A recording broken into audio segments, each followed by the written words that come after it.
오늘은 북한 급변 사태 이야기입니다. 북한 급변 사태가 도대체 뭐냐부터 잠깐 말씀을 드리겠습니다. 북한 급변 사태 정의는 여러 가지가 있는데요. 일반적으로 가장 통용되는 정의는 북한 내 심각한 상황이 나타나서 현재의 체제가 무너지거나 아니면 북한 자체가 붕괴되는 것을 얘기합니다. 그러면 그 다음에 어떤 체제가 들어올 수 있느냐? 그럼 다양한 변수가 있습니다. 다만 여기서 중요한 것은 여전히 북한 조선인민민주주의 공화국이 그대로 존재한다라는 것이 큰 덩어리 하나의 시나리오고요. 또 하나는 아예 북한이 없어진다는 것이죠. 이것은 우리가 탈냉전 때 많이 봤던 소련이 붕괴되고 소련이 아닌 러시아가 생기고 또 동유럽의 많은 사회주의 국가들이 붕괴하고 새로운 형태의 국가가 등장하는 그것을 얘기합니다. 북한 급변 사태라는 것은 두 가지를 다 얘기를 하는데요.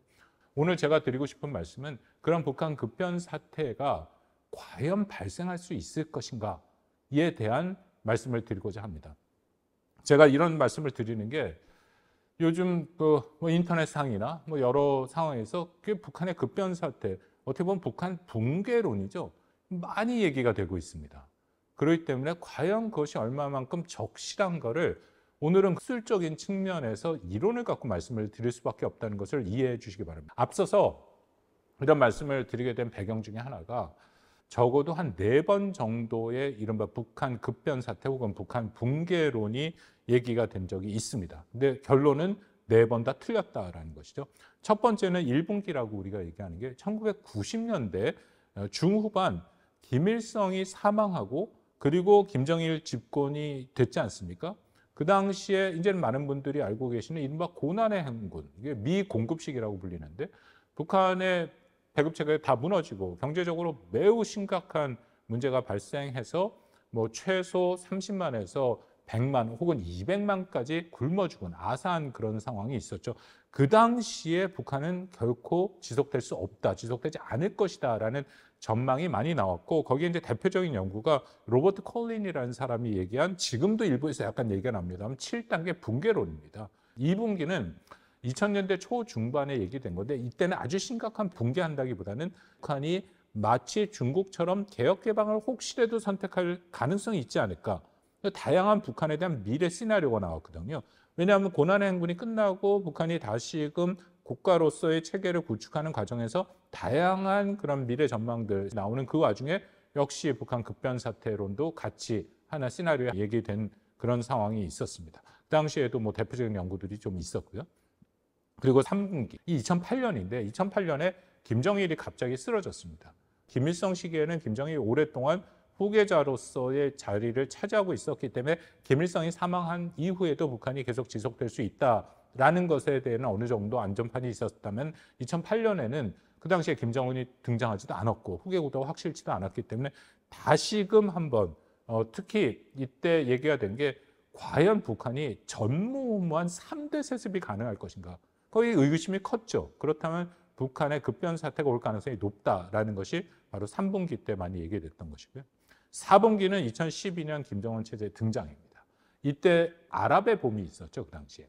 아랍의 많은 정말 30년, 40년 된 독재 국가들이 다 붕괴해버리고 독재자들이 다 물러나고 비참한 죽음을 당한 사람들 많이 있습니다만 민주화의 가능성이 굉장히 제기되는 그런 시기와 맞물려 있었습니다. 그렇기 때문에 그 당시에 많은 적지 않은 연구들이 북한에도 이런 아랍의 봄이 발생할 가능성이 있지 않은가. 이제 그것이 북한 급변 사태의 4분기였는데요.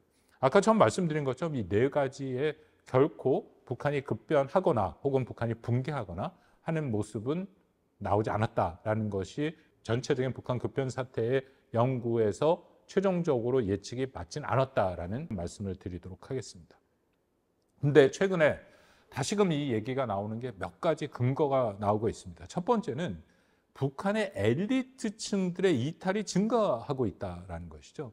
이것은 사실입니다. 왜냐하면 우리가 이것은 정확하게 숫자를 갖고 얘기를 할 수 있으니까요.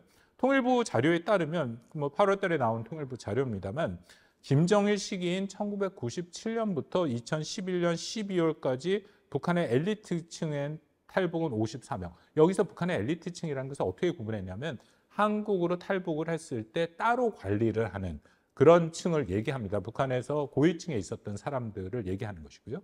근데 김정은 체제가 들어선 이후에는 지금까지 134명, 숫자가 많이 늘었죠. 이거보다 더 중요한 것은 김정은 시대 전체 탈북민이 23,027명이었는데 엘리트 비율은 0.23%인데 반면에 김정은 시대의 탈북민은 1,985명입니다. 여기서 엘리트 비율이 1.22%, 5.3배 증가했다는 거죠.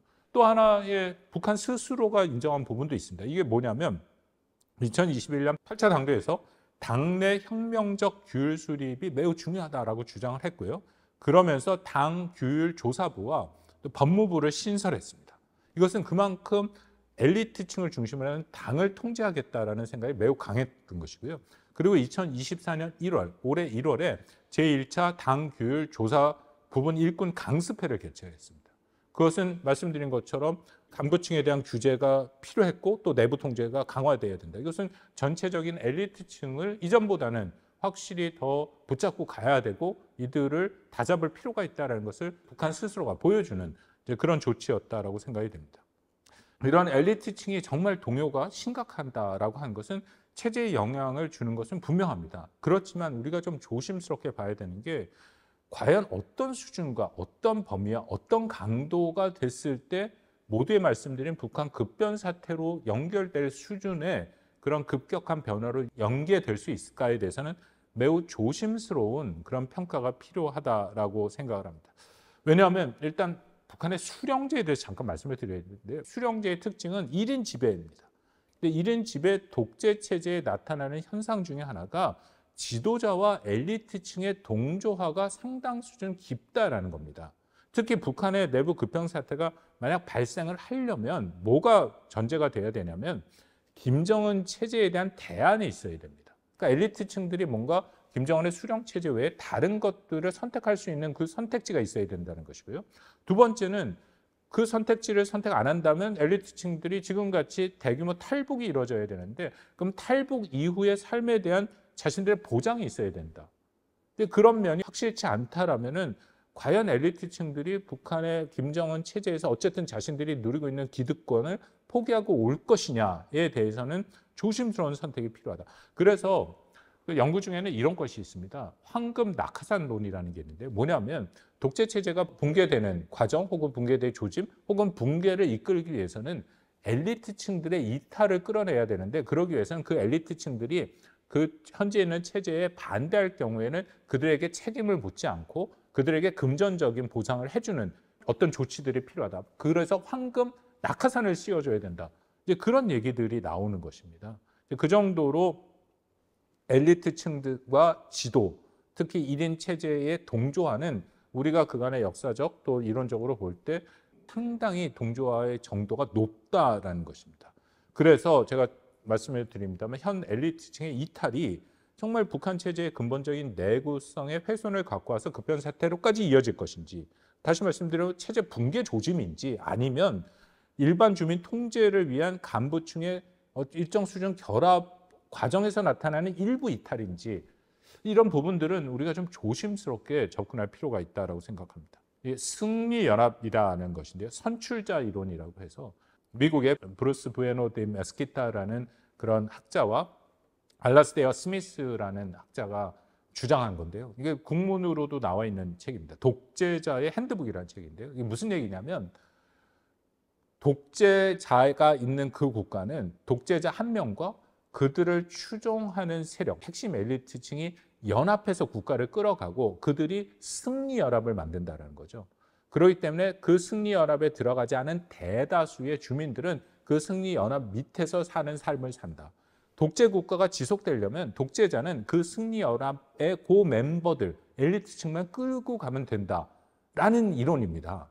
이게 상당 부분 많은 연구가 된 것이고 그냥 얘기하는 것이 아니라 많은 독재 국가의 사례를 모아서 한 얘기이기 때문에 적실성이 있고요. 국내에서도 활발하게 논의가 되고 있는 것 중에 하나입니다. 여기서 중요한 것은 그렇기 때문에 굉장히 소규모의 승리연합이 구성이 되고 나머지 그 백성들에 대해서는 오히려 충분한 경제적인 인센티브를 주지 않는다라는 게 또 이 주장의 핵심인데요. 왜냐하면 이런 표현을 씁니다. 배고픈 자는 지도자를 전복시킬 여력이 없다. 그러니까 오히려 일반 주민들을 충분하게 경제적으로 뭐 편하게 해주거나 경제적인 풍요까지는 아니더라도 그 정도 수준이 된다면 오히려 지도층에 대한 도전을 할 수 있기 때문에 그들의 삶은 핍박하게 가는 것이 높다. 굉장히 불편한 그런 이론인데요. 그것이 독재자가 끌어갈 수 있는 부분이고 이런 독재자의 형태가 북한에 상당 부분 유의미하게 적용이 됩니다. 적용이 됐다라고 제가 전제하고 말씀을 드리면 여기서 핵심은 그러면 과연 북한이 유지하고 있는 북한의 현재 상황에서 승리연합을 구성하는 이 핵심, 이 엘리트층의 규모가 도대체 몇 명이냐가 매우 중요할 겁니다. 그래서 만약에 그 규모가 소수면 말씀드린 것처럼 엘리트층의 이탈이 이 정도 수준에 이뤄졌을 때 북한 체제의 근간을 이루는 승리연합 자체를 훼손시킬 수 있을 것이냐 그 부분인데요. 여기서 어려움이 있습니다. 왜냐하면 북한 내에서 엘리트층과 북한 김정은과의 이른바 승리연합의 정확한 숫자를 판단하기가 매우 어렵다는 거죠. 여기에도 적지 않은 연구가 있습니다만 최고 적게 말하는 게 300명에서 많게는 수천 명, 수만 명까지 있습니다. 이 부분은 북한이 워낙 갖고 있는 체제의 폐쇄성과 정보의 불투명성으로 정확한 판단은 어렵다라는 것이죠. 근데 중요한 것은 과연 그런 승리연합이 훼손될 만큼의 수준에 도달했느냐. 그 부분은 판단이 쉽지는 않다라는 것이고요. 만약에 그 정도 훼손이 아니면 지금 보이고 있는 북한 엘리트층의 이탈은 일종의 탈출이 될 수 있습니다. 이게 1970년대에 나온 Exit, Voice and Loyalty라고 아주 고전이죠. 알버트 허시만이 쓴 책입니다. 이런 겁니다. 체제의 독재 체제, 권위주의 체제인데 거기에 불만을 가진 사람에게는 세 가지 선택이 있다는 것인데 하나는 탈출이죠. 불만을 느끼기 때문에 나는 더 이상 여기 있고 싶지 않아 나오는 것이고요. 또 하나는 이제 보이스인데 불만을 직접적으로 그 안에서 해결하기 위해서 노력을 하는 것이고요. 충성은 그냥 불만이 있더라도 순응하고 나는 그냥 그것을 같이 가겠다라는 그런 형태죠. 그럴 때 북한의 현재 엘리트층의 이탈이 북한 체제에 대한 근본적인 도전이 되기 위해서는 탈출과 그리고 소리치기가 두 개가 같이 움직여야 된다. 그리고 그 규모도 아까 말씀드린 승리연합의 그 기본 틀을 훼손할 정도가 돼야 된다라는 것이죠. 근데 여기서 한 가지 비교적 정확하게 말씀을 드릴 수 있는 것은 탈출의 그런 모습들은 보이는데 내부에서 소리치기 목소리는 들리지 않는다라는 겁니다. 그래서 과연 이런 승리연합이 지금 훼손되고 있느냐라는 것에 대해서는 매우 조심스러운 그런 우리가 예측이 분석이 필요하다라고 생각을 합니다. 또 하나 관련된 게 과연 이런 승리연합을 훼손하기 위해서 해체되기 위해서는 말씀드린 엘리트층이 수령제 외에 다른 대안이 있어야 되는데 그 대안의 존재 여부에 대해서도 상당한 분석이 필요합니다. 일단 정말 그렇게 존재하는지 안 하는지를 떠나서 만약에 제가 여러분들이 북한의 엘리트층이라면 수령제 외에 어떤 다른 대안이 자기에게 더 유리한 것이 있을까에 대한 고민을 하겠죠. 있습니다. 그것은 뭐냐면 집단 지도 체제죠.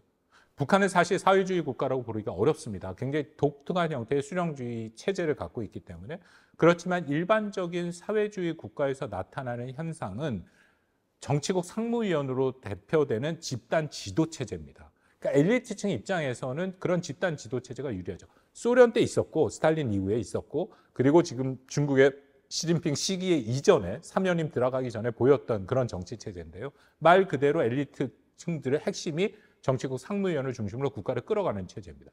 이 체제가 북한의 엘리트층들에게도 더 매력적이겠죠. 수령제보다는.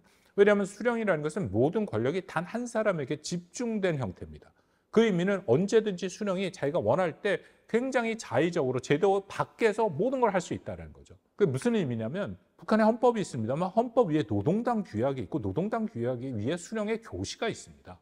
그만큼 제도화되고 헌법 법적인 의미를 벗어나서 수령은 무소불위의 권력을 휘두를 수 있다. 그렇다면 엘리트 입장에서는 제도화되지 않았는데 법적인 게 없는데 어떻게 보면 수령의 건더기에서 자신의 안위가 언제든지 위협을 받을 수 있는 그런 체제를 선호할 것이냐 아니면 여러 명이 권력을 분산하기 때문에 그 안에 들어가면 자기도 목소리를 낼 수 있는 그런 지도 체제를 선호할 것이냐 당연히 후자가 될 수 있다는 겁니다. 그래서 이런 형태의 집단 지도 체제가 구성이 된다면은 그런 대안이 있다면 엘리트층의 이탈은 더 커질 수도 있다라는 것이고요. 여기서 파생돼서 일부 국내에서 계속 얘기가 나오는 게 뭐 이런 얘기 들어보시지 않습니까? 인간에 대한 수령 혹은 개혁 군주로서의 수령, 개혁을 하고 있는 어떤 수령. 저는 그게 사실상 불가능한 일을 얘기하고 있다고 생각합니다. 왜냐하면 말씀드린 것처럼 수령체제라는 것은 권력의 정점에서 모든 것을 자신들이 갖고 있을 때 그때 운영되는 게 수령체제죠. 그것을 다른 권력을 나누거나 혹은 그것을 통해서 개혁 개방을 한다든지 그런 선택을 할 수 있는 것은 전혀 안 된다. 당 국가 체제로 뭐 이른바 북한이 정상국가, 사회주의 정상국가로 된다고 한다면 가장 큰 전제는 지금의 수령체제가 없어져야 된다는 겁니다. 그래서 현 북한의 체제가 유지되는 상황에서의 그런 수령체제의 변화라는 것은 불가능해 보입니다. 여기서 한 가지 더 심각한 문제는 북한이 세습을 해오지 않습니까? 3대 세습, 지금 4대 세습이 얘기되고 있는 상황. 이 세습이 그나마 가능했던 게 수령제 때문이죠. 수령제가 있기 때문에 절대 권력을 갖고 있어서 선대의 정통성, 수령이라는 선대의 정통성을 이어받아서 갈 수 있는데 만약에 이것을 없애버린다면 4대 세습도 굉장히 도전받을 수밖에 없는 그런 이유에서 현재까지 이 수령제가 바뀌거나 그렇다면 엘리트층이 뭔가 대안을 갖기는 어렵다라는 것이 저의 현재 생각입니다. 한 가지 더 관련된 것을 말씀드리겠습니다. 이것도 좀 이론적인 건데요.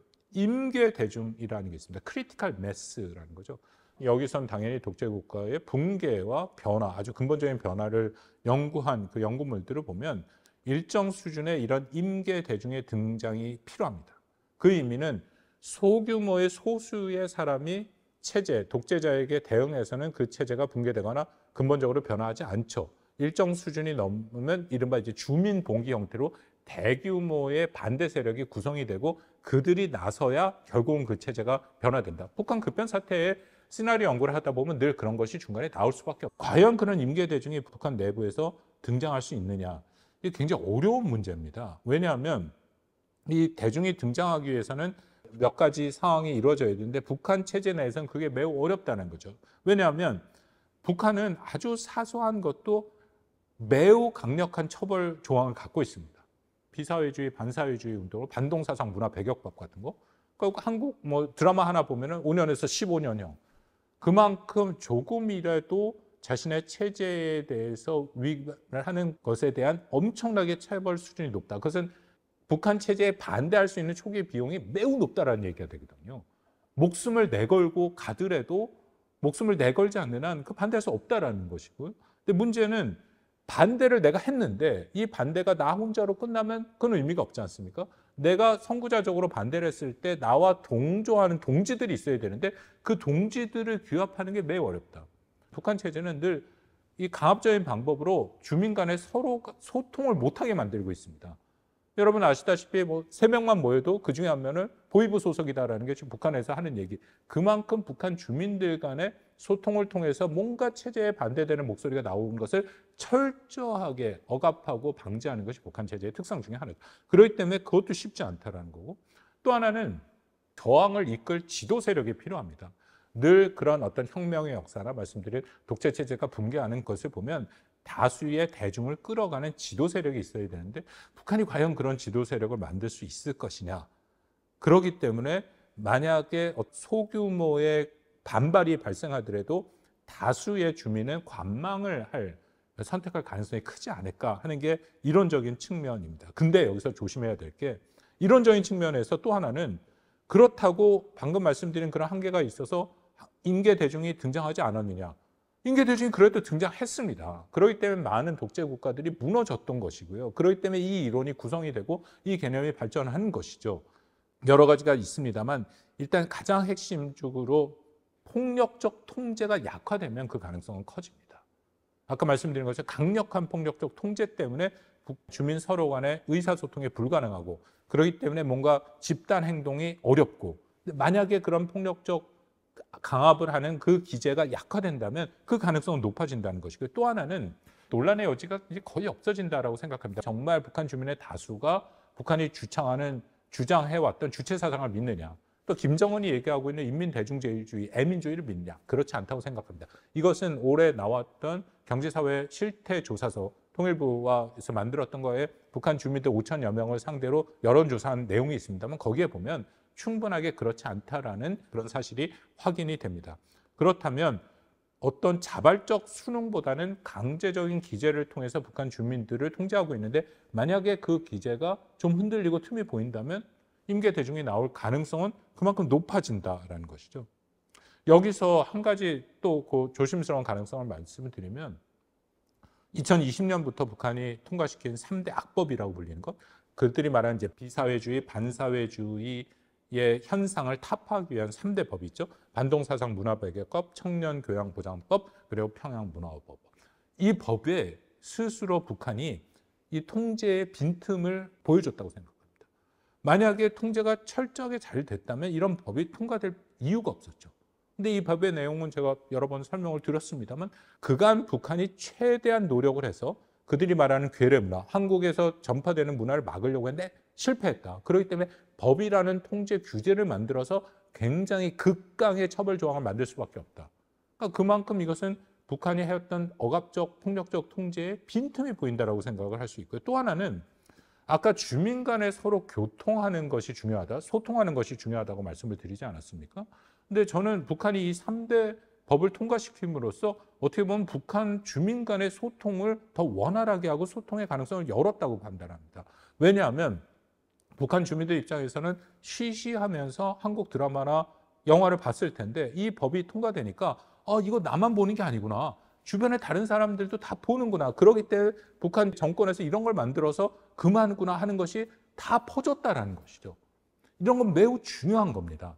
이런 생각들이 북한 주민들에게 공통적으로 구성이 되고 이것이 더 광범위에 확산이 되면은 이건 북한 주민 사이에서 어떤 공통된 목표로 연결될 가능성이 그만큼 높아졌다라는 것이죠.